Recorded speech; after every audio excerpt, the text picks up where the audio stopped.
자, 우리 인사 나눕니다. 반갑습니다. 무더위에 건강하십시오. 진짜 떼약빛에 나가지 마십시오. 진짜 무덥습니다. 너무너무 무덥고 이 무더위에 건강 잘 지키시기를 바랍니다. 지난주로 요한복음을 끝내고 이제 오늘부터 고린도 전서로 시작이 됩니다. 여러분 잘 아시는 것처럼 우리 교회가 성경으로 말씀을 시작한 지가 벌써 한 10여 년이 넘었습니다. 마태복음으로 시작했습니다. 예수님이 왜 오셨는지, 오셔서 어떤 사역을 하셨는지, 그래서 복음서를 연구했고요. 그 다음에 창세기로 들어갔습니다. 창세기는 여러분 뭐라고 생각했죠? 태초에 천지를 창조하실 때 쓰여진 것이 아니라 430년 동안 이스라엘 백성들이 종살이 하다가 해방이 되어 나왔습니다. 하나님을 까맣게 잊어버리고 있었습니다. 하나님이 누군지 몰랐습니다. 그래서 하나님은 모세를 통해서 하나님이 누구신가, 그리고 하나님은 어떤 분이신가 하는 것에 대해서 이제 창세기를 통해서 출애굽기, 신명기 함께 말씀을 나누었습니다. 그리고 사도행전을 말씀을 들었고, 그 어렵다고 하는 로마서 교리책입니다. 오직 의인은 믿음으로 살리라. 아멘. 십자가의 도가 멸망하는 자에게는 생명이 없습니다. 칭의, 구원, 은혜, 이런 것들에 대해서 함께 말씀을 나누었습니다. 그리고 영적인 책이라고 할 수 있는, 그동안 이제 우리의 기초가 완성이 되었기 때문에 이제 영적인 책이라고 할 수 있는 요한복음을 1년 7개월 동안 말씀을 들었습니다.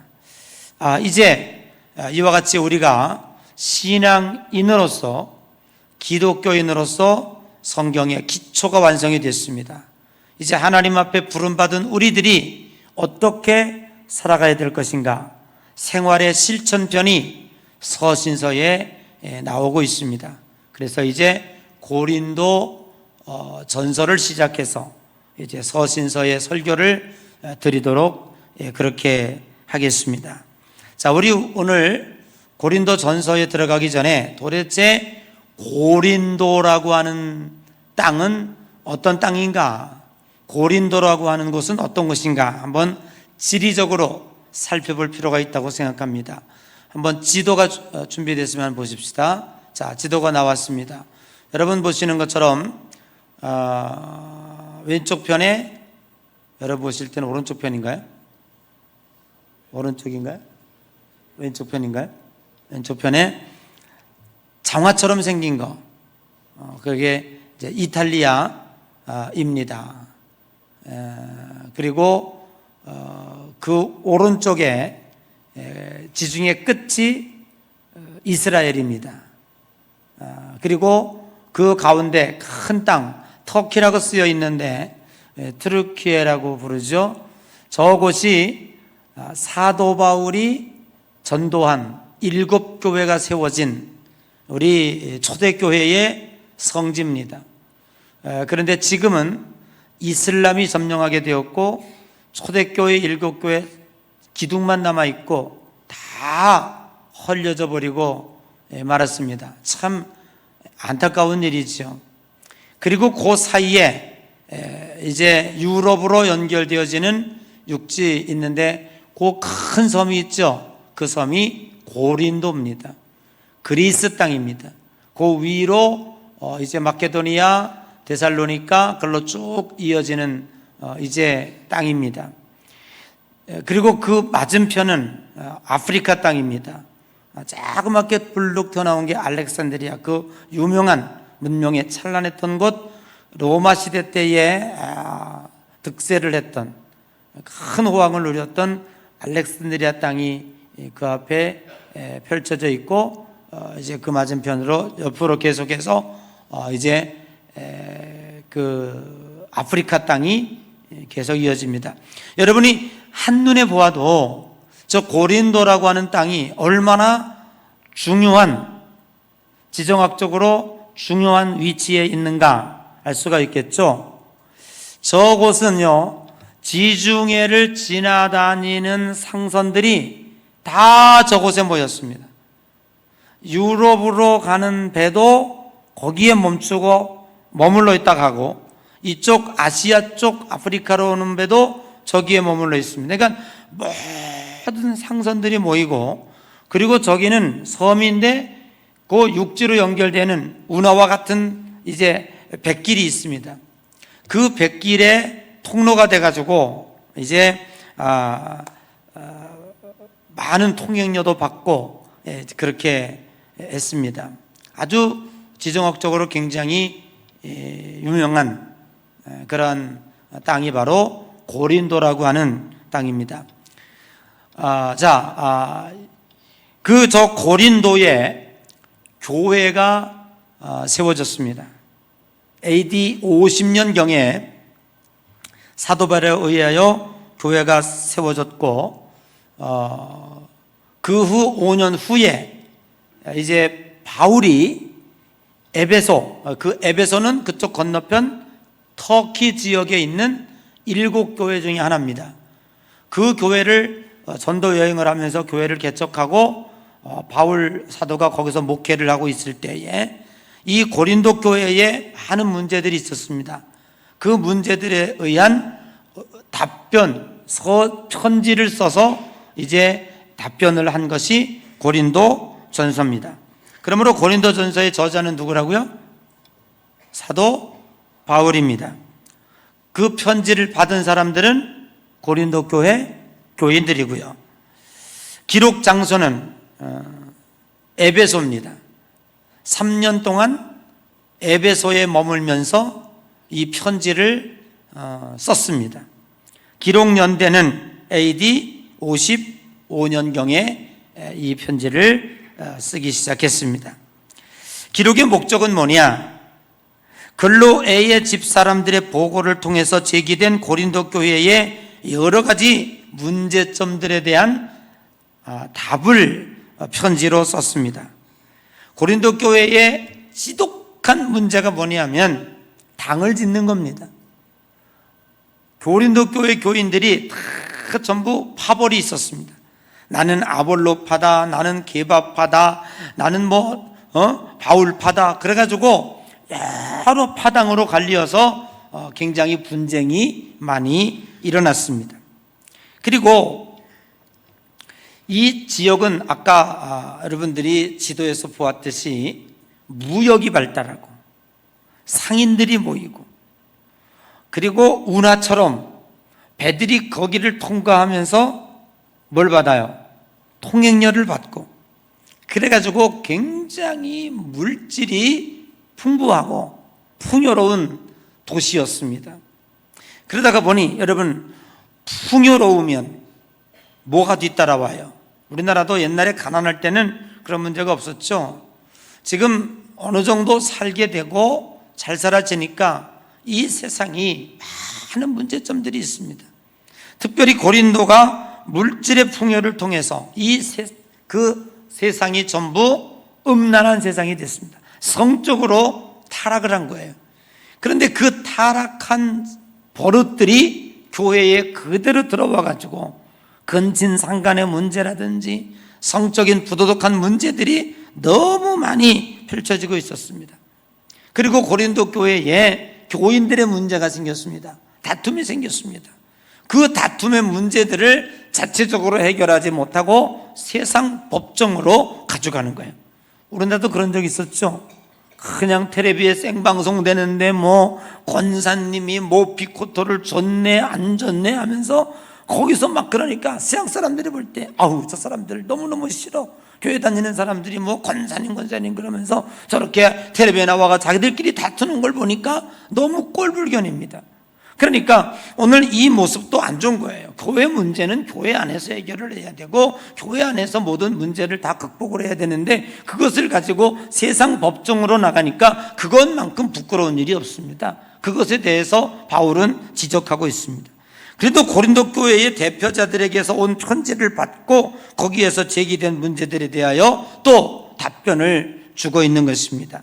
혼인에 대한 문제, 또 우상에게 드려졌던 제물을 먹어야 되냐 말아야 되냐는 문제, 또 성령을 받았는데 성령의 은사가 누구께 크냐, 안 받은 사람은 뭐냐 하면서 그것 때문에 또 다툼이 일어나고, 예배와 관련된 무질서의 문제, 또 부활이 있느냐 없느냐에 대한 문제, 이런 등등으로 교회가 매우 시끄러웠습니다.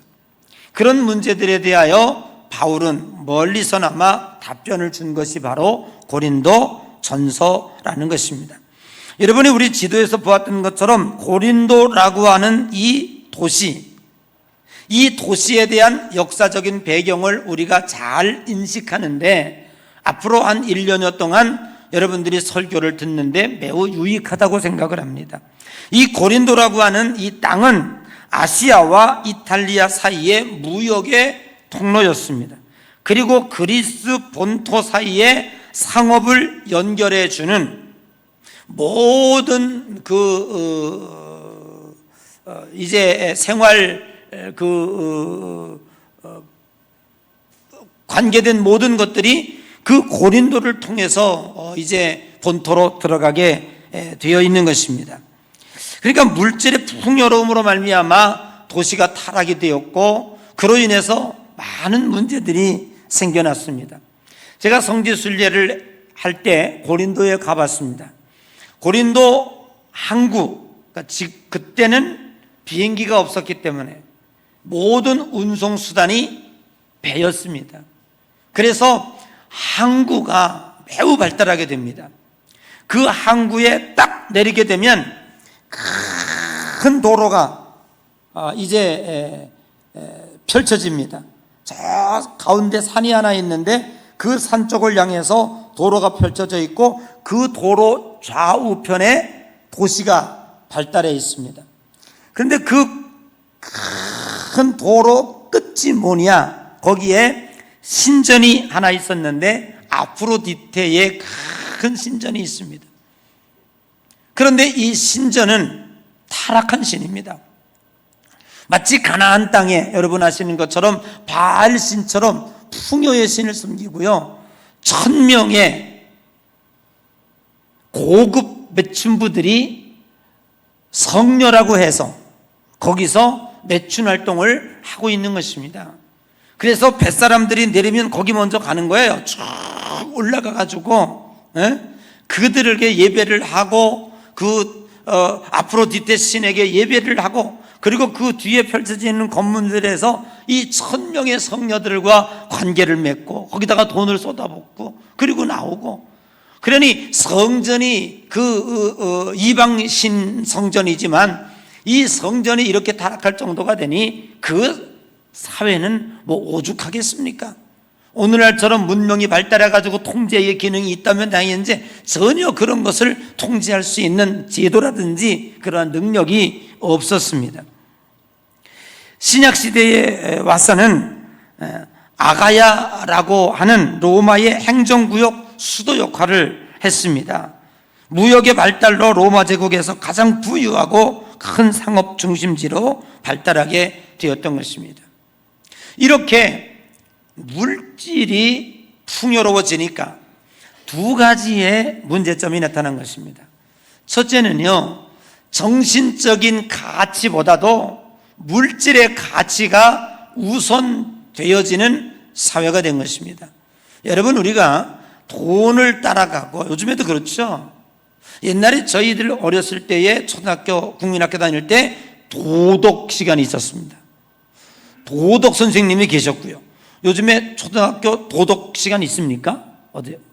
젊은 도덕 시간 있어요? 초등학교? 몰라요?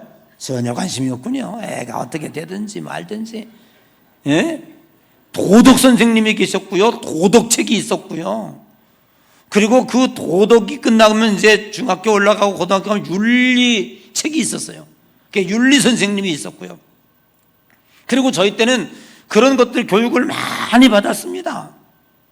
그래서 그때는요, 공부 잘하는 애들이요, 나는 철학과를 갔으면 좋겠다. 그래서 대학교마다 그래도 거의 그래도 괜찮은 대학에는 철학과가 있었어요. 근데 요즘에 대학교에 철학과가 있는지 잘 모르겠습니다만은 거의 그런 영향이 없습니다. 전부 무슨 돈 버는 학과들이 득세를 하고 있습니다. 정신적 가치에 대해서는 전혀 관심이 없어요.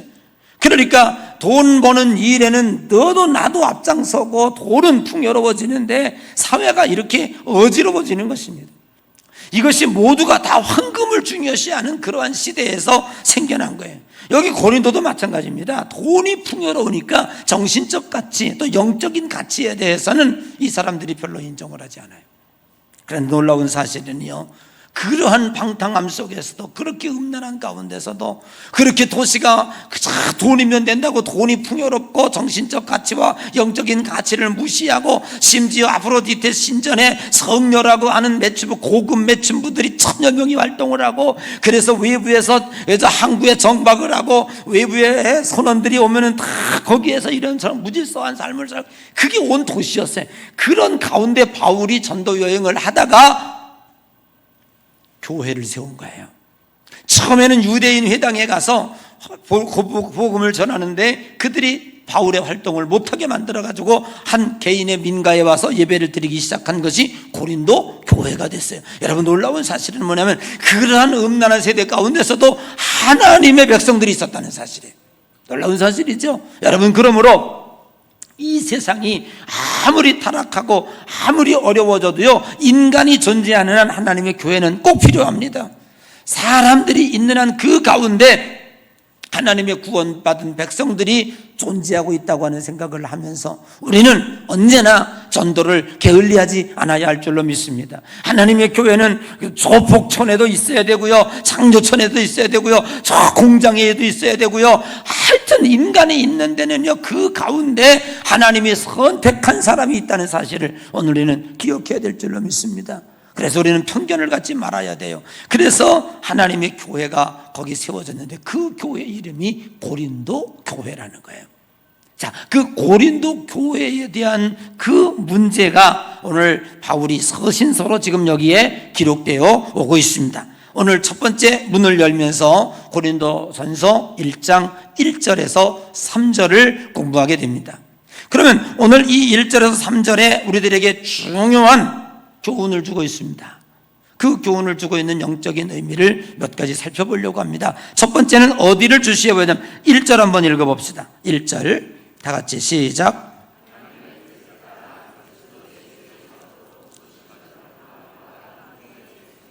네, 2절도 한번 읽어봅시다.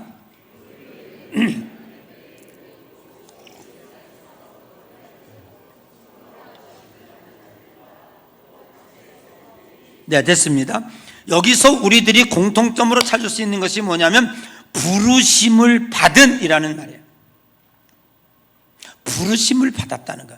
여러분, 이게 왜 바울에게는 중요하냐 하면 바울은 예수님의 12 제자예요? 아니에요? 아닙니다. 예수님이 십자가에 달리신 후에 기독교인들을 핍박하러 다메섹으로 가다가 주님을 만난 거예요. 그래서 말에서 떨어졌어요. 눈에 비늘이 씌었어요. 하늘에서 음성이 들렸습니다. 사울아, 사울아, 누구십니까? 네가 핍박하는 예수니라. 그래서 거기서 사울이 예수님을 만나서 그 이름을 바울이라 바꿔서 이제 주님의 사도로 불림을 받아가지고 복음을 전하게 된 거예요. 그런데 그 역사가요, 이루 말할 수 없는 거예요. 이 사도 바울이 가는 곳마다 엄청난 역사들이 일어났습니다. 그랬더니 12 제자들이 시기 질투가 보통이 아닌 거라. 그러면서 너는 사도가 아니야, 너는 제자가 아니야, 내가 너에게 천국 열쇠를 주노니 누구든지 하늘에서 매면 매일 것이요 땅에서도 풀면 풀 것이라고 하는 그 천국 열쇠의 12 제자의 반열에 들지 못했고 그 사도권을 너는 계승하지 못했기 때문에 너는 가짜야, 이렇게 얘기하는 거예요. 그러면 이게 왜 중요하냐? 왜 중요하냐? 지금은 우리는 두 가지 법을 가지고 있습니다. 하나는 국가에서 정한 헌법을 가지고 있습니다. 우리가 교회 밖을 나가면 국가 헌법의 지배를 받아요. 그리고 교회 안에 들어오면 우리 교회가 정한 헌법이 있습니다. 그래서 교회가 그냥 되는 것이 아니라 모든 것은, 여러분 이만한 책이 있습니다. 이것이 교리와 장정이라고 써있는 기독교 대한감리회 총회에서 결정한 헌법이 있습니다. 이 헌법에 의해서 움직여지고 있고 성경의 법칙에 의해서, 법도에 의해서 교회가 움직여지고 있습니다. 그래서 우리는 두 가지 법을 따라서 살고 있죠. 그런데 이때의 기독교는 아직도 그런 것들이 없었어요. 그래서 이때 기독교의 기독교인들은 오직 누구? 제자와 사도, 주의 종들의 말이 곧 법이었습니다. 한동안 그랬죠. 한동안 그랬죠. 얼마 전에 이스라엘 가보니까 정통 유대인들이 사는, 정통 유대인들이라고 하면 유대인도 다 똑같은 유대인이 아니에요. 층이 있어요. 그런데 정통 유대인이라고 하면, 여러분들이 이제 그 이스라엘 가면 그런 사람들 많이 봐요. 까만 모자를 쓰고 이렇게 구렛나루를 따가지고 이렇게 길러내고, 그리고 온통 옷을 까만 옷으로 입고 다니는 사람들을 봐요. 그 사람들은 정통 유대인입니다. 정통 유대인들이 사는 촌이 따로 있어요. 그 사람들은요, 누가 법이냐? 랍비가 법이에요. 온통 코로나가 만연했는데 총리가 거리 제한을 명령을 하고 모이는 것들에 대해서 제한을 했어요. 그런데 거기는, 그 동네는요, 그 정통 유대인들이 사는 그 촌은요, 총리가 무슨 말을 하건 그건 아무 소용없어. 그냥 랍비가 모여, 그러면 수천 명 모여가지고 거기서 예배를 드려요. 그 사람들은 누구를 따르느냐? 오직 우리는 랍비 말 외에는 권위로 인정하지 않아요. 여기 권위라는 문제가 나와요. 그러면 지금 고린도 교회에 문제가 생겼어요. 정리를 누군가는 해줘야 돼요. 그런데 바울이 편지를 써서 고린도 교회로 보내요. 그러면 그 회중에게 이 편지를 읽어줄 거 아니야, 그죠? 여기 있는 누구 평신도 대표가, 그때는 뭐 목사님들이 많지 않았으니까 뭐 평신도 대표가 있겠고 누가 뭐 있었겠지, 이렇게 읽어줄 거예요. 그러면 아멘 해야 될 거 아니야. 그게 뭐예요? 누가 보낸 거예요? 그러면 저 에베소에 있는 바울이 보낸 거야. 도대체 바울은 누구야? 뭐 이렇게 나오면 이거는 종이 쪽에 불과한 거야. 여기 뭐야? 권위라는 게 권위. 그렇죠? 그런데 바울이 사도권의 시비에 걸려 있단 말이에요. 사람들이 넌 사도가 아니야 라고 얘기하고 있어요. 그러니까 사도 바울이 이게 입장이 곤란한 거라, 사도의 권위를 인정받지 못하면 이 편지를 100번 보내봐야 이 권위가 없는 거라. 그래서 바울은 뭐라고 얘기하냐면, 하나님의 뜻에 따라 예수 그리스도의 부르심을 받은 사도 바울은, 이렇게 나오는 거예요. 이게 무슨 말인지 알죠? 자, 그러니까 너희들이 나를 사도라고 하지 않는 것은, 그거는 문제가 된다. 나를 부르신 이는 하나님의 뜻을 따라 예수 그리스도께서 나를 직접 부르셨다. 그래서 내가 사도라는 거예요. 그런데 여기서 바울은 거기에서 그치지 아니하고 2절에 그리스도 예수 안에서 우리들도 같이 부르심에 끼워주고 있다는 거예요. 여러분, 우리는 하나님 안에서 신앙생활하는 주의 종이나 아니면 직분을 받는 자나 성도나 모든 것은 하나님이 원인이고 하나님이 불러주셨고 하나님에 의해서 오늘 우리들이 존재하고 있는 줄로 믿습니다. 그러니까 성도들과 성도들 사이에서 조금 좀 부족한 성도도 있고, 여러분 우리가 교인과 교인 사이에 누구를 무시하면 그 사람을 무시한 그것이 문제가 되는 것이 아니라 그 사람을 부른 하나님을 무시한 거란 말이에요. 그러니까 오늘 우리들이 교회 안에서 존재하고 있는 모든 것은 하나님이 세우셨고 하나님이 쓰시고 하나님이 부르시고 모든 원인은 하나님인 거예요. 아멘. 사실 여기 오늘 제가 여러분들에게 무슨 권위로 설교할 수 있겠습니까? 하나님이 불러주셔서 주의 종으로 세웠기 때문에 여러분들은 말씀을 듣고 아멘을 하는 거예요. 이 권위가 크다는 겁니다. 그래서 오늘 본문의 말씀에 오늘 우리들이 깨달을 수 있는 것은 뭐냐면, 모든 교회의 부르심은 하나님이 원인이다. 하나님이 근거가 된다. 그러므로 하나님을 존중하는 만큼 우린 서로 존중해야 되고, 우린 서로 사랑해야 되고, 서로 인정을 해줘야 될 줄로 믿습니다. 조금 부족해도 말이죠. 조금 내 마음에 안 들어도 말이죠.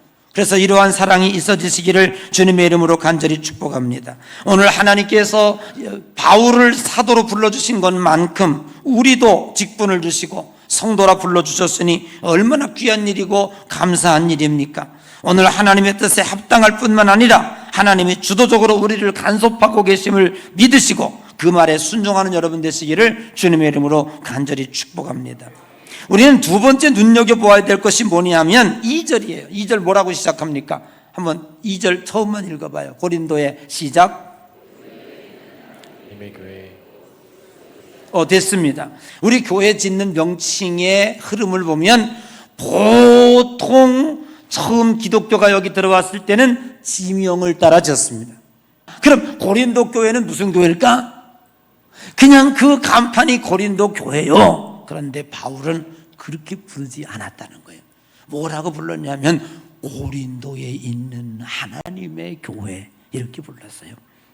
여러분, 오늘 여기서 우리는 깊이 명심해야 될 줄로 믿습니다. 이 하나님의 교회는, 바울이 쓴 이 교회는 에클레시아요, 그리스도의 몸이요, 이 교회는 우주적인 교회를 상징하고 있는 줄로 믿습니다. 여러분들이 정말 참된 교회인지 아닌지를 구분해 내려면은요, 이 교회의 주인이 사람인지 이 교회 주인이 하나님인지를 정확하게 구분할 때 그 교회가 좋은 교회인지 나쁜 교회인지를 알 수 있어요.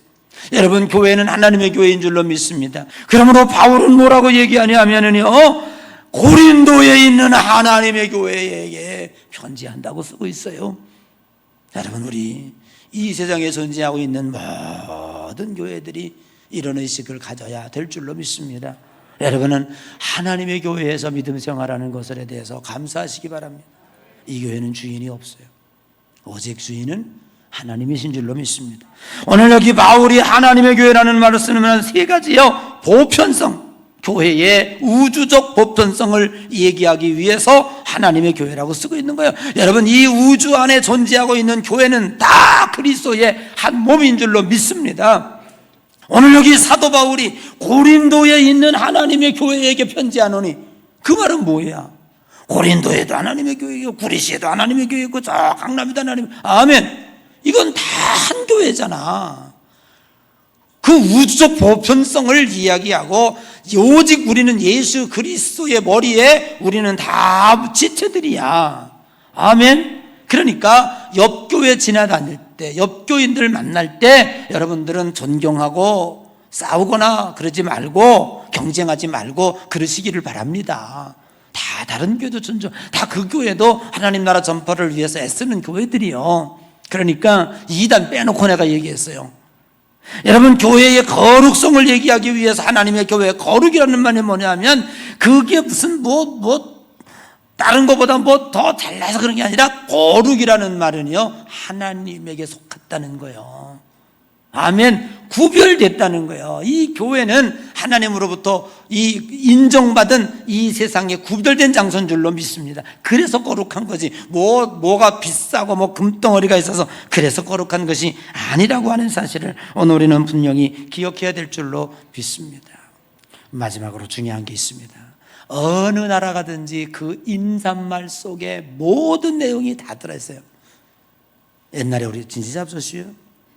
얼마나 굶었으면. 여러분, 이스라엘 가면 샬롬, 얼마나 밤사이에 우크라이나가 그래요. 어제 텔레비 봤더니요, 밤잠을 못 자. 언제 어느 때 폭격이 떨어질지. 전쟁을 너무 많이 치른 나라이기 때문에 한시도 불안해가지고 샬롬, 평화, 평화, 평화, 밤새 평화, 그걸 얘기해요. 근데요, 바울의 인사말은 뭔지 알아요? 너희에게 은혜와 평강이 있을지어다. 여러분의 예수 그리스도를 믿는 성도들에게 다른 거는 다 기도 제목이 없다 할지라도 항상 기도할 때 이 두 가지는 빼놓지 마라. 식사할 때 여러분 기도할 때만 하나님 은혜와 평강을 원합니다 하고 밥 잡어요. 이 속에요, 너무너무 많은 게 들어있다니까. 여러분, 우리 첫 번째 우리가 하나님 앞에 기도합니다. 은혜가 필요합니다. 은혜 없이는요, 하나님 앞에 누구도 설 수 없어요. 은혜라고 하는 그레이스, 선물이고 거둬주는 거고 예수 그리스도의 은총입니다. 이건 뭔지 아세요? 예수님의 십자가입니다. 여러분, 우리가 하나님 나라 갈 때에 뭐 헌금 많이 했냐, 키 크냐, 잘생겼냐, 벼슬 있냐, 뭐 전도만 이걸로 가는 게 아니야. 그건 상 받는 거고요. 천국 입성할 때 우리들이 주님 앞에 뭘 보여드려야 돼요? 예수 그리스도의 보혈이 있는가요? 예수 그리스도의 십자가의 보혈, 그것이 은혜입니다. 그래서 그것만 있으면 우리는 하나님 앞에 거저가는 거예요. 그게 뭐예요? 은혜입니다. 여러분, 하나님의 은혜 거둬가지 않게 해주십시오. 양심으로 천국 간다면 이 가운데 천국 갈 자 누가 있겠냐? 로마서 3장에 분명히 언급하고 있잖아요. 예수 하나님을 믿지 않는 자는 양심의 심판을 받는데 양심의 심판으로 천국 갈 수 있는 사람은 누가 있겠는가? 그래서 하나님의 칭의, 의롭다고 인정해 주시는 은혜가 우리에게 필요하다. 그래서 은혜 거둬지지 않도록 기도해 주시기 바랍니다. 두 번째 뭡니까? 평강입니다. 오늘 이 평강을 잘 설명한 데가 어디냐면 여호수아서 1장 8절에서 9절, 집에 가서 읽어봐요. 여러분, 평강은 뭡니까? 여러분, 우리가 여전히 은혜로 구원받았어요. 천국 백성들. 그런데 문제는 뭡니까? 내가 세례받고 구원받았으면은요, 천사가 된다든지, 그 시간에 그냥 천국으로 뿅 올라간다든지, 세상에 살면서 그냥 병도 안 들고 그냥 하는 것마다 잘 되고 그냥 잘 되면 얼마나 좋겠어. 근데요, 아직도 이 부족한 육신의 몸을 입고 있고 지지고볶는 이 세상에서 살아가야 되고요, 많은 어려움도 세상 안 믿는 저 세상 사람들과 똑같이 생로병사의 고통을 겪으며 살아가요. 그 살아가는 가운데 진정 우리들에게 필요한 것이 뭐냐면 하나님이 주시는 평강이라, 이런 얘기예요. 그런데 그 평강은 뭡니까? 여호수아서 1장 8절 9절에 보니까 뭐라고 말씀은 평탄하게 해주신다고 그랬어요. 여러분, 내가 아무리 10억짜리 외제차를 가지고 있다 한들 누군가가 고속도로를 닦아놓지 않으면 내가 저 길을 어찌 달립니까? 울퉁불퉁 비포장 맨가우 수렁텅이 그 차 똥차보다 못합니다. 내가 아무리 재능이 많고 내가 아무리 실력이 많고 내가 아무리 능력이 많다고 할지라도 하나님이 우리들에게 평탄한 길을 예비해 주실 때 우리는 그 길을 걸어가게 될 줄로 믿습니다. 오늘까지 내가 건강하게 살아온 것도, 아름다운 가정을 유지하며 살아온 것도, 지금까지 오늘도 하나님의 변화와 찬송하고 예배하는 것도 하나님이 여러분 앞에 평탄하게 모든 것들을 길을 열어주셨기 때문에 여기까지 온 줄로 믿습니다. 중요합니다. 그리고 여호수아서 8장 9절에 형통하게 해주겠다면, 그러면 막 길 닦아놓은 길을 가다가 어느 날 그냥 300mm 500mm 폭우가 떠서 바위덩어리가 툭 들어서 길을 막고 있어요. 어떻게 합니까? 우리의 힘으로는 도저히 치울 수가 없어요. 그런데 하나님이 피할 길을 내셔서 길을 열어주시고, 아니면은 어떤 때는 급하게 하나님이 포크레인 동원해가지고 치워주시기도 하시고, 어떤 사람은 1초 안경으로 싹 통과해 나가는데 그 1초를 통과하지 못하고 성수대교 땅에 물속에 떨어져 죽기도 하고, 어떤 사람은 1초 안에 1초를 통과하지 못해가지고 5성 지하차도에서 14명이 죽기도 하고, 어떤 사람은 그 찰나에 살기도 하고. 이건 무슨 세계예요? 하나님이 형통의 길을 열어주시는 은혜가 있어야 된다는 거예요. 아멘. 참 중요합니다. 이거 중요합니다. 여러분, 하나님은 여러분의 홀이라도 세시고 간구하며 계시며, 여러분 나 혼자 살아왔다고 생각하지 마세요. 하나님이 지켜주셨기 때문에 여기까지 온 줄로 믿으시기를 바랍니다. 그 은혜를 늘 간구하시라 그 말이에요. 여러분 지금도 하나님은 여러분 속에서 역사하고 계시는 줄로 믿습니다. 그리고 여러분 여호수아서 1장 8절 9절에서 또 평강의 조건이 뭐냐면 임마누엘이야, 내가 너와 함께 하겠다는 거. 이게 있나 없나 집에 가서 꼭 봐요. 여호수아서 읽어봐봐요. 내가 너와 함께 하겠다는 거예요. 여러분 다윗은 이렇게 고백했습니다. 여호와는 나의 목자시니 내게 부족함이 없어. 내가 사망의 음침한 골짜기로 다닐지라도 해를 두려워하지 않을 것은 뭐예요? 주께서 나와 함께 하심이라. 여러분 주님 나 떠나지 마십시오. 오늘도 어려운 세상 살아갑니다. 주님 나와 함께 해주십시오. 내가 일확천금은 없다고 할지라도 남들께서 호와 궁궐 패궐에 살진 않는 날들 주님이 나와 함께 하시고 주님이 내 옆에 계시니 나는 든든합니다. 여러분 이 세상이 어떻게 변한다고 할지라도 전혀 걱정하지 마세요. 하나님이 여러분 옆에 있는 한 여러분 안전합니다. 여러분에게는 평강의 은혜가 있습니다. 천국 가는 그날까지 합력하여 선을 이루도록 해주실 줄로 믿습니다. 사사건건 하나하나 이러쿵저러쿵 여러분들이 신경 쓸 게 없어요. 여러분 생각하기에는 힘든 것 같고 여러분 생각하고 꼭 망하는 길 같잖아. 아이고 왜 그렇게 불안해해요? 하나님이 천지의 만물의 주인이신데 합력하여 선을 이루게 하신다는데 아이고 좀 얼굴 좀 피라고. 여러분들이 잘나서 살았냐고. 여지껏 초반 한 달 떨다가 그냥 다 바가지 뒤에 쏟아버리고 쪽박 깨고 그냥 평생 그랬잖아. 뭘 내가 그렇게 잘났다고 한치 앞은 못 내다보면서 뭘 그렇게 생각하냐고. 그냥 믿어요. 하나님 알아서 하시라고. 그냥 가. 구름기둥이 가면 가고 불기둥이 멈추면 멈추고 그러시라니까. 아멘. 세상 많아봐야 그렇고 없어봐도 그렇지 뭘 그렇게 힘들어해. 하나님이 하신다는데. 옆 사람 인사합시다. 하나님이 하신대요. 아이 진짜 답답해 죽겠어. 내가 이 설교하고 은퇴할 수 있다는 게 너무 감사해요. 그렇다고 내일 하는 건 아니야. 너무 기대하지 마라. 채우고 꽉 채우고도 10년 더 할 거니까. 왜 이부동장님 싫어?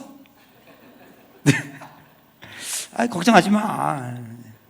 자, 여러분 이 말씀 꼭 붙잡고 여러분 모쪼록 우리 기도할 때 기도 제목 빼놓지 은혜와 평강. 아멘. 이 말씀 꼭 기억하시고 여러분 승리하며 살아가시기를 주의 이름으로 축복합니다.